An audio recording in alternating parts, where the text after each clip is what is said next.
Eve Ensler, the creator of the play The Vagina Monologues, writes, "I believe in the power and mystery of naming things. Language has the capacity to transform ourselves, rearrange our learned patterns of behavior, and redirect our thinking. I believe in naming what's right in front of us because that is often what is most invisible." And it is said that Rabbi Menachem Mendel Schneerson would not use the term Beit Cholim, the Hebrew word for hospital that literally translates into house of the sick, rather using the term Beit Refuah, house of healing. Now that might be the first time that Eve Ensler and the Lubavitcher Rebbe were mentioned in the same paragraph. But I believe that both of them tap into the wisdom of this week's Parsha. This week's Parsha Vayishlach is obsessed with the idea of names. We have, of course, the incident of our patriarch Jacob, who after wrestling with the angel or the man, is given a new name, Yisrael. From there, we have story after story of Jacob naming the places around him. Peniel, El Beit El, Alon Bakut. The act of naming a person or place happens no fewer than 7 times in this Parsha. So what is going on here? What is with all of these name changes? What does the act of naming and renaming accomplish? Well, in the 7th and final instance, we are faced with our matriarch Rachel in the midst of a painful and difficult labor. Vayehi b'tzeit nafsha. It was as her soul was departing. In these final moments of her life, Rachel gathers her breath to declare the name of her son, Vatikra Shemo Ben Oni, and she called his name Ben Oni. Ben Oni. Ben means son, but Oni is less clear. Rashi and Ibn Ezra explain that Oni means my sorrow. Son of my sorrow? Did Rachel really name her infant baby boy in her final moments out of her feelings of pain and desperation and sorrow? Well, our verse continues. Va'aviv karalo Binyamin. But his father called him Binyamin. In a surprising turn, Jacob, after watching the death of his most beloved wife, Rachel, makes a bold decision. Faced with the name that Rachel has given their son, a name tinged with sorrow and suffering, Jacob alters the name that Rachel has given from Ben Oni to Binyamin, son of the right side, the side of strength. Jacob, who just moments before in our Parsha had undergone his own name change, is acutely aware of the power of names and the power of naming. Yaakov, who was named after his brother's heel, always chasing and conniving, is now Yisrael, a man who struggles not with his own jealousies and familial strife, but now with God, the sacred wrestling that will come to define not only him, but all of us, B'nai Yisrael. So what is the difference between Rachel's act of naming their son and Jacob's? Why does Jacob's name stick and Rachel's is all but forgotten? Well, in the Kabbalistic tradition, characters from the Torah are identified with certain aspects of the divine. Rachel is identified with the Shekhinah, the aspect of God that's closest to us here in this world. Now, this is the aspect of God that is present with us in our daily lives. This is a reactive God. This is a God that laughs with us in our joy and cries with us in our sorrow. And created B'Tselem Elohim in the image of God, we too have this aspect within ourselves. Rachel represents the part of our own selves that is quick to react, that is so connected with our empathic, emotional selves, the part of ourselves that names the people and places around us from our heart or our gut, without perhaps inviting our rational brains into the decision. Now, Jacob, Kabbalistically, is farther removed than Rachel.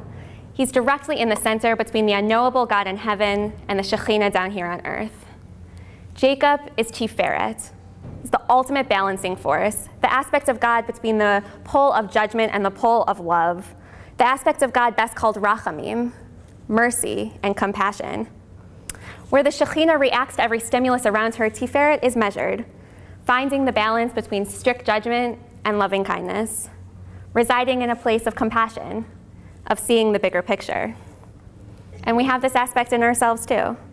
The part of ourselves that feels a gut reaction to name or to label, but is able to balance that emotional tug to judgment with the power of compassion, of stepping back and seeing the bigger picture.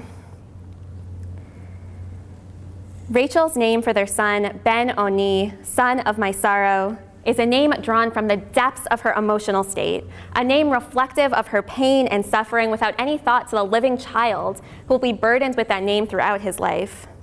Jacob's choice of name, Benjamin, son of the right side, is what happens when we are able to balance out that emotional tug and invite our holy brains into the mix.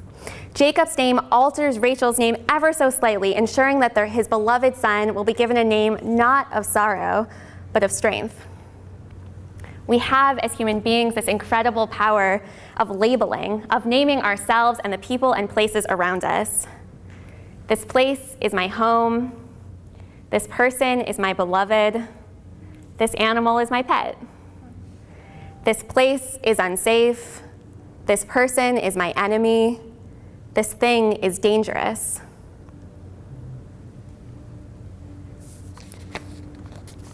And we have inside of us both Rachel and Jacob, both our emotional selves reacting to what we see immediately in front of us, and our more balanced selves, with a bit more space to give ourselves room for compassion. And both are vital components of what it means to be human, to be created in the image of God and God's many faces. Our Rachel selves, quick to judgment, are what keep us safe and are responsible for that immediate spark of love at first sight, that moment of connection that tells you, you should dig deeper, there's something worth reacting to here. But our Jacob selves are what allow us to live in community, to sustain relationships over the long-term ups and downs, to give someone a second chance, even after a bad first impression. Our power to name emotionally as Rachel and our power to name compassionately as Jacob are both important. But in our parsha, Jacob's name, Binyamin, is the one that survives, the one by which their son is forever known. It's because our Rachel self is vital, but it's too often the only one that we cultivate.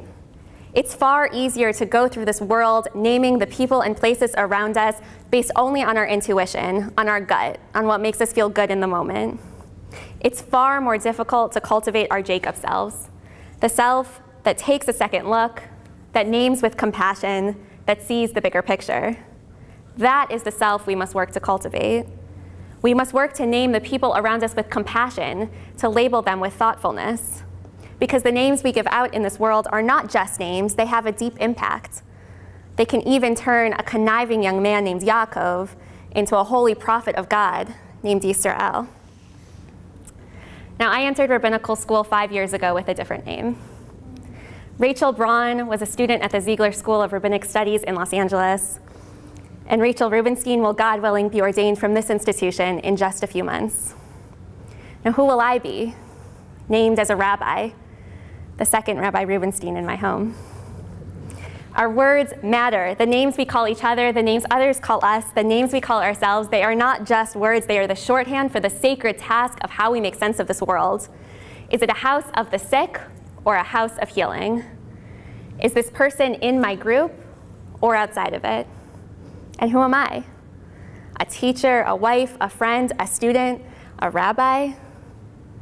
May each of us strive to live to our fullest capacities as human beings, created in the image of God, knowing when to name like Rachel, and cultivating our ability to name like Jacob with true understanding and compassion.